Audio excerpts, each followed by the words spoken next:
Bienvenidos a este programa especial dedicado a las enfermedades físicas y a la atención médica que quedaron relegadas a causa de la crisis sanitaria generada por el COVID-19. Soy Valentina Torres Sánchez y es un gusto acompañarlos. Durante la pandemia, numerosos países reconocieron que sus sistemas de salud quedaron colapsados. En medio de un miedo generalizado, las personas dejaron de asistir a controles, exámenes de diagnóstico y procedimientos menores o ya programados, lo que agravó la incidencia de enfermedades no transmisibles, al tiempo que impactó padecimientos que ya estaban desatendidos. Veamos más al respecto en el siguiente informe. Modo COVID, así definen los expertos lo ocurrido con los sistemas de salud desde el inicio de la pandemia. La urgencia de investigar y tratar los padecimientos relacionados con el SARS-CoV-2, causante del COVID-19, y el temor generalizado entre la población hicieron que se dejaran de lado los diagnósticos y controles de enfermedades no transmisibles. En nuestra región mueren 5,5 millones de personas por año de enfermedades crónicas, ¿no? Estamos hablando de enfermedades del corazón, cerebrovasculares, cánceres, respiratorias crónicas como el EPOC y trastornos mentales, ¿no? Como depresión, suicidio. Y desde que empezó la pandemia a esta parte de COVID han muerto 2.300.000. O sea que estamos, en términos de números, las enfermedades crónicas tienen una carga de enfermedad muy, pero muy grande. Exámenes comunes como citologías, endoscopias y pruebas de laboratorio dejaron de realizarse por miedo de los usuarios y por falta de citas, lo que retrasó los diagnósticos. Asimismo, se pospusieron cirugías menores y otros procedimientos programados. Además de las enfermedades crónicas, hubo otros padecimientos endémicos que ya estaban relegados o desatendidos y su situación se agravó. Las enfermedades transmitidas por vectores, dengue, malaria, chagas, por eso ahorita tenemos brote de dengue, por ejemplo, en la región Caribe hay un brote de dengue. La sífilis congénita está disparada en el continente. Los expertos aseguran que el mundo está en un momento clave para reformar los sistemas de salud, dejando de tomar a los usuarios como números para brindar atención integral. Añaden que es fundamental centrar el foco tanto en la atención primaria como en la medicina preventiva y resaltan que, pese al complejo panorama actual y a las lecciones que ha dejado el COVID hasta el momento, el mundo no está preparado para enfrentar futuras pandemias. Sobre otros exámenes, diagnósticos y tratamientos que quedaron relegados, conversamos con el doctor Ricardo Teijeiro, integrante de la Sociedad Argentina de Infectología, y esto fue lo que nos explicó. Todo lo que sea los exámenes cardiológicos, los seguimientos cardiológicos fueron uno de los más importantes, ¿no? Ese tipo de controles se perdieron. El paciente oncológico, el hecho de no poder hacer la evaluación sistemática que tiene por el diagnóstico por imágenes, el seguimiento con imágenes, ese tipo de cosas que no permitió hacer la evaluación correspondiente son lo que han perdido y esto no hay vuelta atrás. Muchos pacientes por esos problemas también han quedado en el camino. Ahora hablamos de la mortalidad materna, que no es una enfermedad como tal, sino una problemática que se ha disparado durante la pandemia. Los expertos alertan que la muerte de gestantes prácticamente se duplicó frente a cifras prepandemia, al tiempo que la atención a la madre y al recién nacido se han interrumpido casi a la mitad, principalmente por el miedo de la mujer a consultar, pero también porque los recursos se han concentrado en el COVID. Conversamos con el doctor Andrés Vecino, investigador de la Escuela de Salud Pública Johns Hopkins Bloomberg, y esto nos dijo. El principal determinante de un embarazo exitoso es el cuidado prenatal.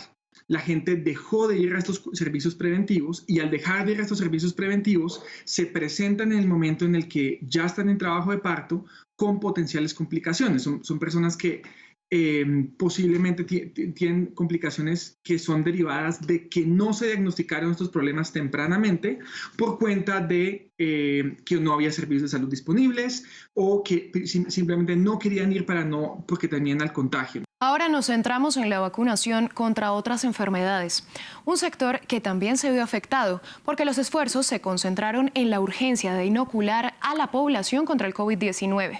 Según la Organización Mundial de la Salud y UNICEF, a nivel mundial en 2020 se registró el mayor retroceso desde 2009.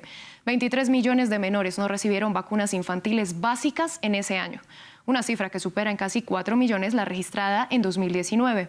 A su vez, la Organización Panamericana de la Salud alertó de un alto riesgo de brotes de enfermedades por falta de vacunación rutinaria.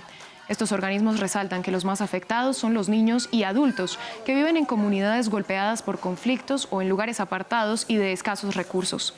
Al respecto, esto nos dijo el doctor Luis Jorge Hernández, director de investigaciones en la Facultad de Medicina de la Universidad de los Andes. No hay cobertura útil de ningún biológico en la región, inclusive BCG, triple viral, sarampión, rubiola, parotitis, y con un riesgo de habido brotes de sarampión desde el año 2018-2019. Las vacunas protegen casi contra 25 enfermedades, son 21 biológicos. En el recién nacido hay que colocar vacuna contra la tuberculosis, sobre todo la tuberculosis menilla, pero proteger al menor de un año de sarampión, rubiola, parotitis, la difteria, el tétano, la tosferina, una enfermedad grave que es la Haemophilus influenza, que puede producir, es una bacteria que puede producir neumonía, meningitis muy grave. La OPS expuso que en 2021 se notificaron más de 600 casos de sarampión en Brasil, alrededor de medio centenar en Estados Unidos y 5 en Guayana Francesa. A su vez, en septiembre de 2021, la OMS informó de 7 casos de fiebre amarilla en humanos y 10 en primates en el noreste de Venezuela, en los estados de Monagas y Anzoátegui. El mismo organismo alertó sobre el aumento en los casos y muertes por malaria en 2020 a nivel global. Hubo 241 millones de casos y 627.000 muertes, 14 millones de contagios más que en 2019 y 69.000 fallecimientos adicionales. Esto afirma el doctor Teijeiro. La atención del paciente quedó muy demorado y los calendarios de vacunación disminuyeron muchísimo las coberturas. ¿Eso qué pasa? Hace que en la región empecemos a tener brotes de enfermedades que teníamos controladas. En este momento tenemos un brote de sarampión, hay más de 600 casos de sarampión en Brasil, donde ya está registrado 2 muertos, 2 niños muertos, y sabemos que es una enfermedad totalmente prevenible por vacuna, cosa que al disminuir las coberturas corremos estos riesgos.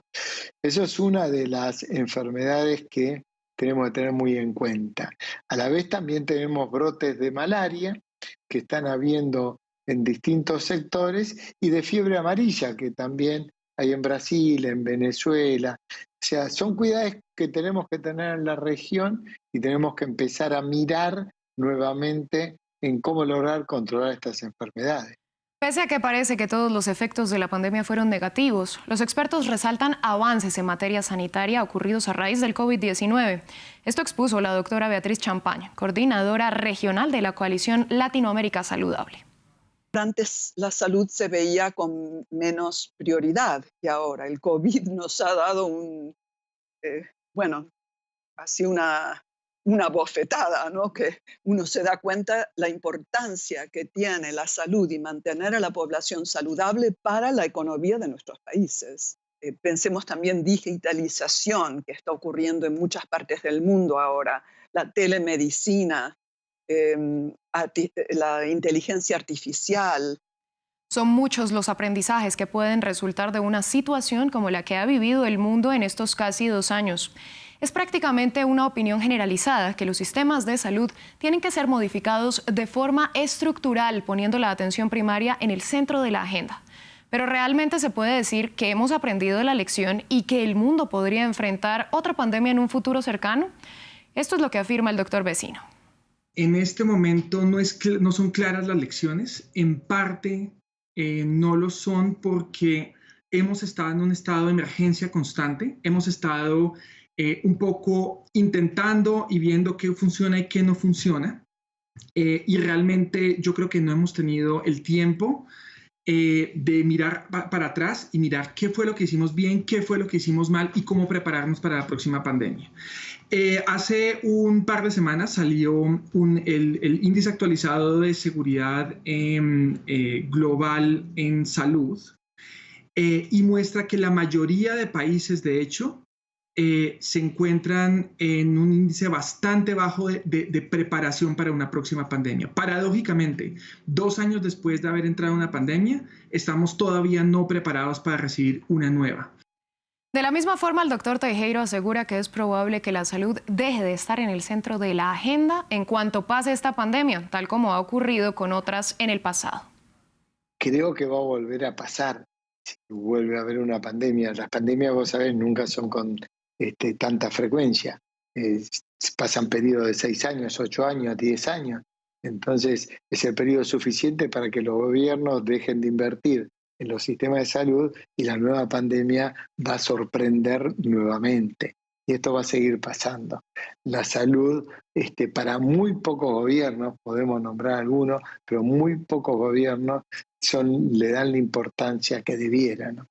Por último, el doctor Hernández coincide en que el mundo no está preparado para una nueva pandemia y resalta lo que históricamente ha ocurrido con eventos similares. Al tiempo, hace un llamado a cambiar el modelo de atención. Ningún país está preparado, pero nos demostró que hay que tener un manejo de pandemias. El mundo no está para manejo de pandemias. No hemos aprendido la lección. Esto ya había pasado. Año 2009, la pandemia de H1N1 por influenza. No aprendimos la lección. Deberíamos tener vigilancia centinela, no la teníamos. Ya ha habido la pandemia de la fiebre del Medio Oeste, del SARS, del síndrome respiratorio agudo severo, hacia el año 2004, 2005, no aprendimos la lección. Seguimos dañando los ecosistemas, afectando la barrera hombre-animal que producen nuevas especies y nuevas enfermedades emergentes. Entonces, lo peor que puede pasar es que sigamos igual. Esto es una lección para mejorar la atención primaria, diagnóstico temprano, tratamiento oportuno, hacer una medicina más anticipatoria, mejorar la calidad de vida de la población. Nos cogió con personas desnutridas, con sobrepeso, obesidad, no diagnosticadas. Entonces debemos volcarnos hacia modelos de atención primaria mucho más preventivos y reconociendo los determinantes sociales y ambientales de la sociedad. Así llegamos al final de este especial, que en la producción contó con la colaboración de Alba Santana.